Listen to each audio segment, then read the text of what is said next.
There's no feeling more intense than starting over. If you deleted your homework the day before it was due, as I have, or if you left your wallet at home and you have to go back after spending an hour in the commute. If you won some money at the casino and then put all your winnings on red but it came up black. If you got your best shirt dry cleaned before a wedding and then immediately dropped food on it. If you won an argument with a friend and then later discovered that they just returned to their original view. Starting over is harder than starting up.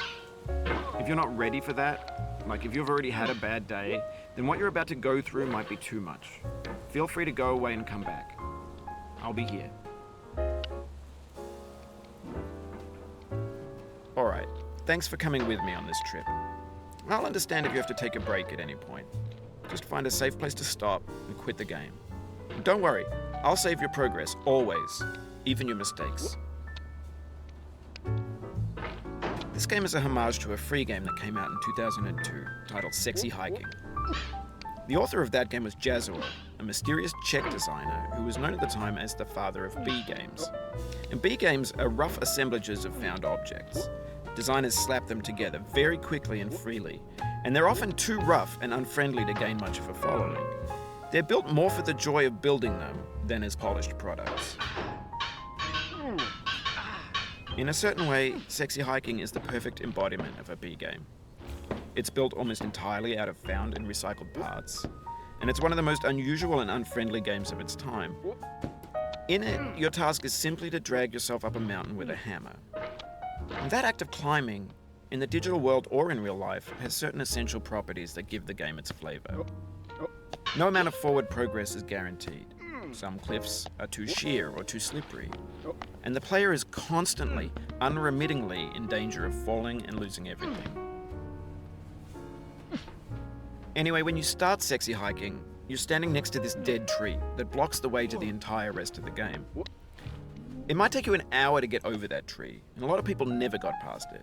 You prod and you poke at it, exploring the limits of your reach and your strength, trying to find a way up and over. And there's a sense of truth in that lack of compromise. Most obstacles in video game worlds are fake. You can be completely confident in your ability to get through them once you have the correct method or the correct equipment or just by spending enough time. In that sense, every pixelated obstacle in Sexy Hiking is real. The obstacles in Sexy Hiking are unyielding, and that makes the game uniquely frustrating. But I'm not sure Jazuo intended to make a frustrating game. The frustration is just essential to the act of climbing, and it's authentic to the process of building a game about climbing. A funny thing happened to me as I was building this mountain. I'd have an idea for a new obstacle, and I'd build it, test it, and it would usually turn out to be unreasonably hard. But I couldn't bring myself to make it easier. It already felt like my inability to get past the new obstacle was my fault as a player rather than as a builder. Imaginary mountains build themselves from our efforts to climb them, and it's our repeated attempts to reach the summit that turns those mountains into something real. When you're building a video game world, you're building with ideas, and that can be like working with quickset cement. You mold your ideas into a certain shape that can be played with, and in the process of playing with them, they begin to harden and set until they're immutable, like rock. And at that point, you can't change the world. Not without breaking it into pieces and starting fresh with new ideas. For years now, people have been predicting that games would soon be made out of prefabricated objects, bought in a store and assembled into a world. And for the most part, that hasn't happened, because the objects in the stores are trash. I don't mean they look bad or that they're badly made, although a lot of them are. I mean they're trash in the way that food becomes trash as soon as you put it in the sink. Things are made to be consumed and used in a certain context, and once the moment is gone, they transform into garbage. In the context of technology, those moments pass by in seconds. Over time, we've poured more and more refuse into this vast digital landfill that we call the internet. It now vastly outnumbers and outweighs the things that are fresh and untainted and unused.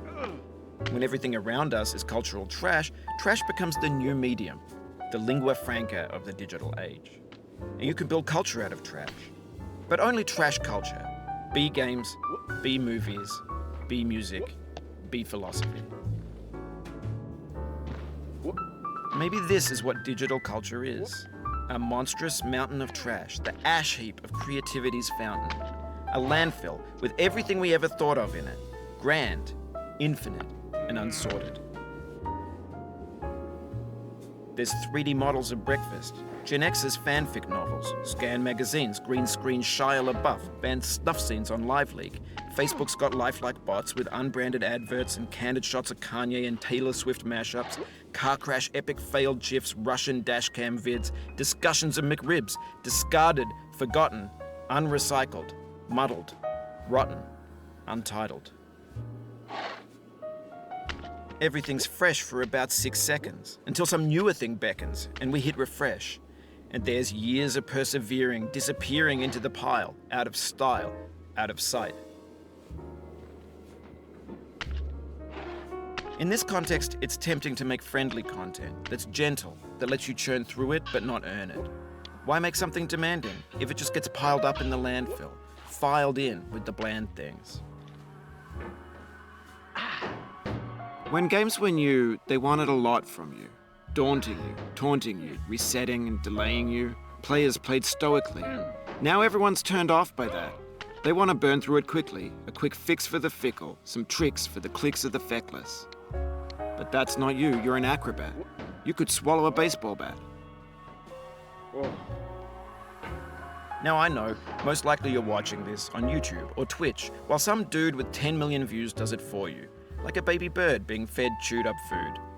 That's culture too. But on the off chance that you're playing this, what I'm saying is, trash is disposable, but maybe it doesn't have to be approachable.